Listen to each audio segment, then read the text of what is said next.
Assalamualaikum warahmatullahi wabarakatuh. Saya Putri Jumianti dari kelas 12 LN 1. Saya Febrianti dari kelas 12 LN 1. Kami adalah siswi dari SMK Bina Industri. Di sini kami akan menyampaikan materi tentang pembelajaran PPKN, yang mana materi yang akan kami bahas adalah tentang penanganan pelanggaran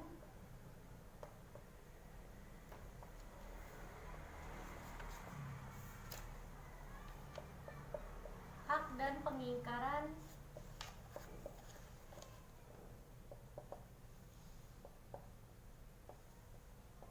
kewajiban warga negara.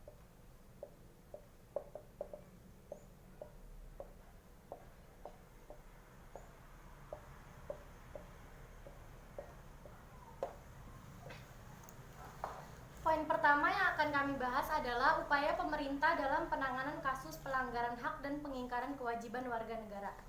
Menurut pasal 1 angka 6 Undang-Undang Nomor 39 Tahun 1999, pelanggaran hak asasi manusia adalah setiap perbuatan seseorang atau kelompok orang, termasuk aparat negara, baik disengaja maupun tidak sengaja, ataupun kelalaian yang secara hukum mengurangi, menghalangi, membatasi, dan atau mencabut hak asasi manusia seseorang atau kelompok orang yang dijamin oleh undang-undang dan tidak mendapatkan atau dikhawatirkan tidak akan memperoleh penyesalan hukum yang adil dan benar berdasarkan mekanisme hukum yang berlaku. Pelanggaran hak asasi manusia tentu saja tidak sesuai dengan semangat sila kedua Pancasila, yakni kemanusiaan yang adil dan beradab, serta tujuan kesatuan Republik Indonesia untuk ikut serta melaksanakan ketertiban dunia berdasarkan kemerdekaan, perdamaian abadi, dan keadilan sosial. Oleh karena itu, berbagai upaya telah dilakukan bangsa Indonesia untuk mengatasi pelanggaran hak asasi manusia. Upaya tersebut antara lain terlihat dengan meratifikasi instrumen-instrumen penting PBB tentang hak asasi manusia. Instrumen-instrumen itu antara lain sebagai berikut. Yang pertama ada Konvensi Melawan Penyiksaan dan Perlakuan Kejam Lainnya.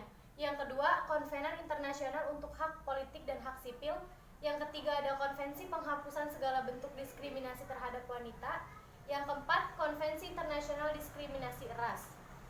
Ada juga yang kelima, Konvenan Internasional untuk Hak-Hak Ekonomi, Sosial, dan Budaya. Yang keenam, Konvensi Hak-Hak Anak. Dengan ratifikasi ini, negara diwajibkan untuk memastikan pemenuhan dan perlindungan hak asasi manusia terhadap warga negaranya. Terkait dengan hal ini, ada 3 kewajiban besar negara. Ketiga kewajiban itu adalah sebagai berikut. Yang pertama, kewajiban untuk melindungi hak asasi manusia dengan memberikan jaminan perlindungan dan mencegah segala bentuk pelanggaran terhadap hak asasi manusia. Yang kedua, kewajiban untuk menghormati dan memajukan hak asasi manusia dengan mengeluarkan regulasi, kebijakan ataupun peraturan yang tidak bertentangan dengan nilai, norma, dan aturan hukum hak asasi manusia. Yang ketiga, kewajiban untuk memenuhi hak asasi manusia dengan mengalokasikan anggaran, menyusun program, dan membuat kebijakan-kebijakan dalam suatu konteks, yaitu menjamin pemenuhan hak asasi manusia. Setiap warga negara dapat berjalan dengan baik tanpa gangguan dan ancaman dari pihak manapun. Selain itu, di tingkat regional, sebagai salah satu negara anggota ASEAN, Indonesia ikut serta dalam Komisi Antar Pemerintahan Negara-Negara ASEAN untuk hak asasi manusia.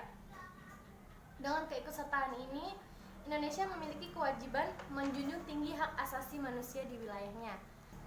Upaya penanganan kasus pelanggaran hak asasi manusia semakin terlihat antara lain dengan diterbitkannya hal-hal berikut. Yang pertama, Undang-Undang Nomor 39 Tahun 1999 tentang Hak Asasi Manusia. Yang kedua, Undang-Undang Nomor 26 Tahun 2000 tentang Pengadilan Hak Asasi Manusia. Yang ketiga, Undang-Undang Nomor 23 Tahun 2002 tentang Perlindungan Anak. Yang keempat, Undang-Undang Nomor 23 Tahun 2004 tentang Penghapusan Kekerasan dalam Rumah Tangga. Yang kelima, Undang-Undang Nomor 13 Tahun 2006 tentang Perlindungan Saksi dan Korban untuk memberikan rasa aman kepada saksi dan atau korban dalam memberikan keterangan pada setiap proses peradilan pidana.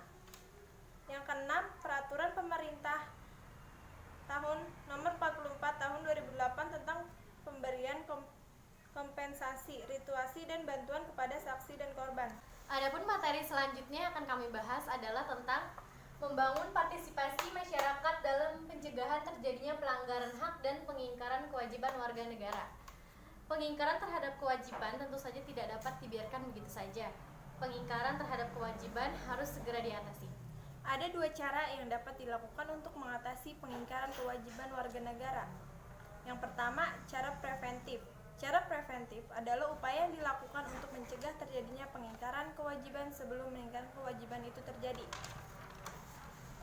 Yang kedua, cara represif. Cara represif adalah suatu tindakan aktif yang dilakukan pihak berwajib pada saat pengingkaran kewajiban terjadi agar pengingkaran itu tidak terulang kembali. Contohnya, dengan pemberlakuan denda bagi mereka yang parkir di jalan umum tidak pada tempat parkir yang ditentukan. Penerapan cara preventif dan represif diharapkan mampu menjaga keseimbangan antara pelaksana hak dan kewajiban. Keseimbangan yang terjadi akan menciptakan situasi yang harmonis dalam masyarakat. Hal tersebut sangat mendukung tercapainya cita-cita negara Indonesia. Demikianlah materi yang kami sampaikan. Seperti yang kita ketahui, metode pembelajaran dalam masa pandemi COVID-19 ini adalah dengan cara daring. Tujuan dibuatnya video pembelajaran ini adalah untuk mempermudah pemahaman siswa dan siswi dalam menggali materi di setiap bab. Terima kasih. Assalamualaikum warahmatullahi wabarakatuh.